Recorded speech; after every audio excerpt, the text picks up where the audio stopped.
tarde a todos los radioyentes quienes nos acompañan en esta sesión de Visión Global. Hoy estaremos tratando temas de sumo interés junto a la periodista Evimar Echegaray. Así que por favor démosle la bienvenida. Gracias Evimar por acompañarnos en el día de hoy. Gracias a ti, Maikelis, por invitarme a este espacio. Espero que toda la información que el día de hoy yo vaya a compartir sirva de ayuda para toda tu audiencia de Visión Global. Evimar, sabemos que en la actualidad, con las nuevas tecnologías y las nuevas herramientas, nos han permitido explorar nuevas formas de comunicación, lo que a la audiencia le ha parecido bastante positivo en realidad.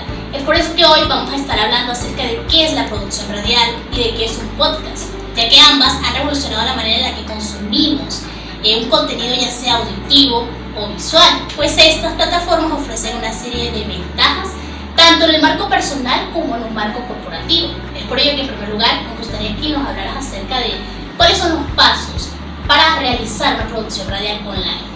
Bueno, fíjate, son diversos los pasos, ¿no? Pero lo principal que debe tener la persona en cuenta al realizar un programa de radio online es que debe conectar su celular o la computadora a un servidor streaming.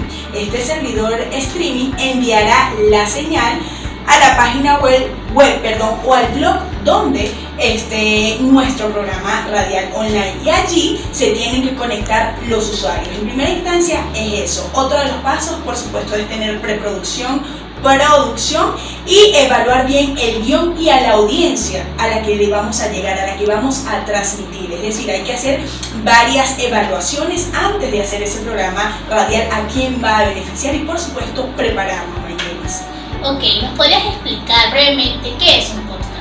El podcast es una emisión de audio o de televisión que ha revolucionado ahora la internet.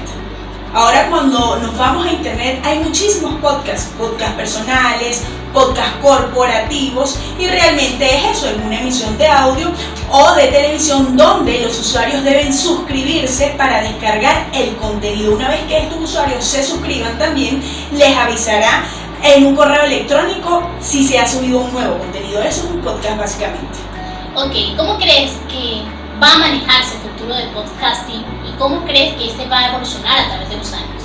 Fíjate que yo creo que en la actualidad el podcast es el presente y el futuro a nivel mundial. En la actualidad, crear un podcast le ha permitido a muchas personas que quizás no son profesionales de la comunicación, pero que son buenos crear contenido a través de internet y que las demás personas puedan disfrutar.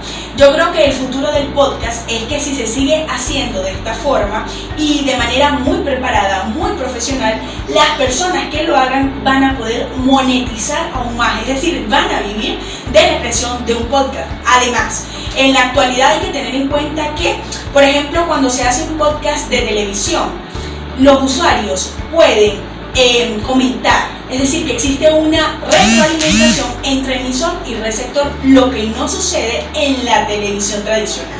Es cierto. En tal sentido, ¿cuál consideras que son los beneficios de tener un podcast corporativo? Bien, fíjate, cuando nosotros tenemos un podcast corporativo es porque vamos a hablar de algún tema de trabajo, ¿cierto? Da muchos beneficios a la audiencia porque tú puedes monetizar aún más cuando tú vas a entrevistar a profesionales en diversas áreas. Eso es uno de los mayores beneficios que tiene eso. Por supuesto, tú puedes aprender de ese tema que estás tratando. Para finalizar la entrevista, ¿qué consejos le darías a todas estas personas que están sumergiéndose en este mundo de los podcasts?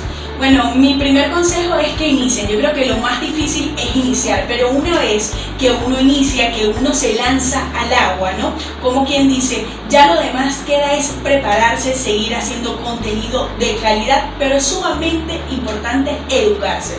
Educarse con las nuevas herramientas que ofrece este mundo web 2.0, que es lo que está revolucionando. Ahorita tenemos también la inteligencia artificial, es decir, que estamos en constante cambio y en constante transformación a través de la internet, pero lo más difícil es iniciar. Ese es mi consejo. Si hay alguna persona en estos momentos que me están viendo y que tienen la idea de realizar un podcast, deben intentarlo. Que además, pues fíjate tú, Erika de la Vega tiene un podcast que se llama En Defensa Propia, que es un podcast personal, pero que a Erika de la Vega, aún no siendo periodista, le deja mucho como persona, porque ella entrevista a personas también que cuentan su experiencia personal, que quizás Erika dice, oye, yo me siento identificado, la persona que está viendo dice, yo también me siento identificada, como mamá a mí me pasó, y esa es la realidad. Es por ello que el podcast y la producción radial le ofrecen a los oyentes una oportunidad de aprender, de entretenerse, y no solo de eso, sino de compartir diferentes perspectivas a través de una audiencia totalmente global, lo que nos lleva a través de experiencias auditivas a mantener una mejor comunicación efectiva. Gracias, Evimar, por acompañarnos en el día de hoy. Recuerden sintonizarnos mañana a la misma hora a través de la emisora Boconesa 107.3 FM y por supuesto en su espacio preferido, Visión Global. Chao, chao.